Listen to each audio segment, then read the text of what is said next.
Greetings once again to our wonderful doctoral students here in the 897 experience, D.Min project design.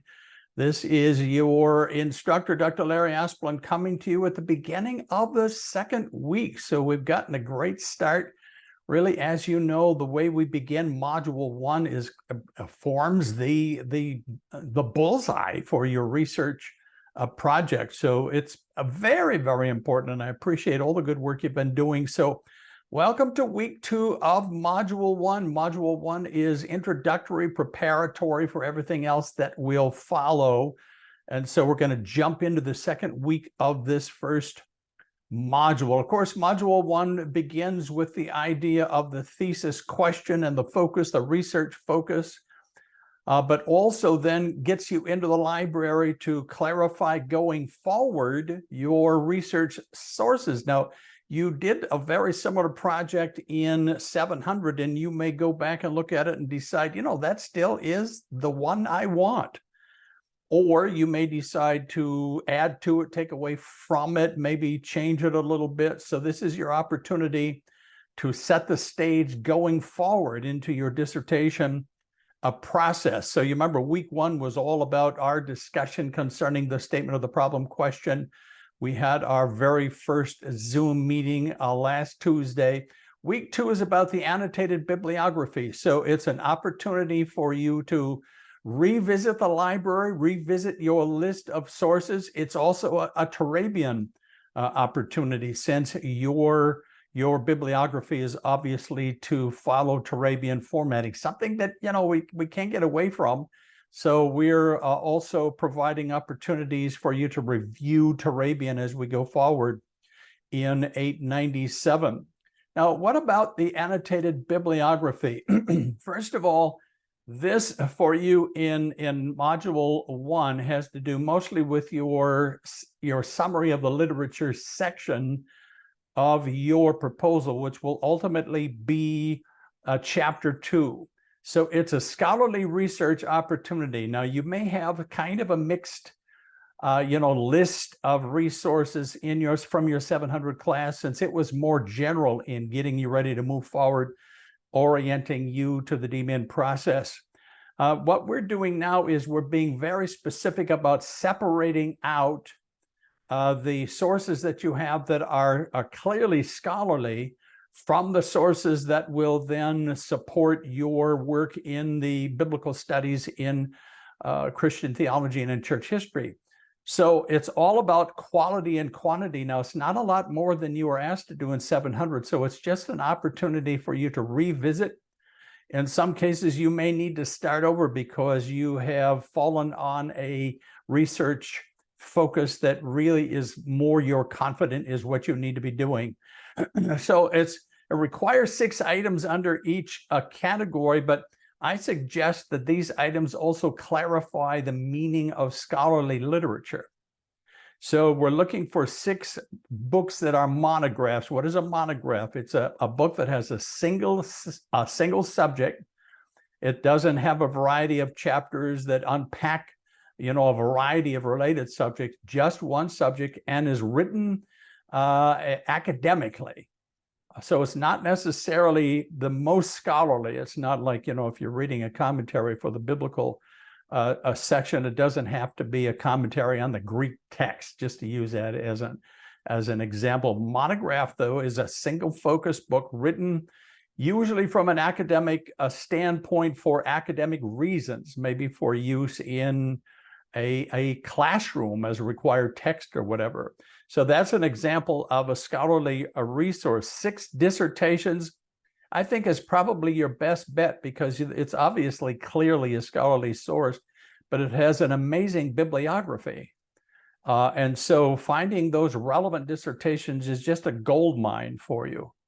And then 6 peer-reviewed journal articles, a periodical article, so long as they're peer-reviewed. These peer-reviewed journal articles, especially if they have been written in the last 5 years, it's like the icing on the cake, as it were. It's what really brings your research totally up to date. So finding those peer-reviewed articles is very good. So these are the 3 categories of of scholarly literature. So this annotated bibliography is only to access those three, not reference books. You never, even if you cite a reference book in your work, you never add it to the bibliography. It's not considered needed in the bibliography. If you're doing something more popular, that is to say, it's not a monograph, but is still well-written, well-researched, but nevertheless deals with a variety of related subjects, etc. There's room for that in the BTH Foundation's section of your proposal, but not this one.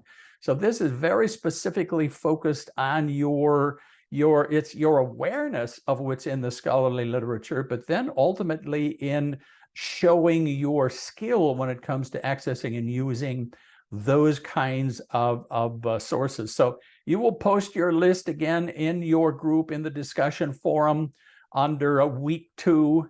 I've also provided for you an annotated bibliography sample under the, toward the bottom of the module section, which has specific kinds of resources for you. So this will be an excellent exercise for you, because it's going to help set the stage along with your research question for then beginning to unpack some of these items when it comes to your proposal, but ultimately then when it comes to your dissertation.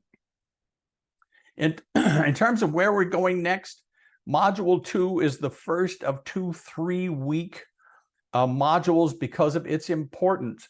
The summary of the literature section and the BTH Foundation section of your proposal are usually about 2/3 of your proposal.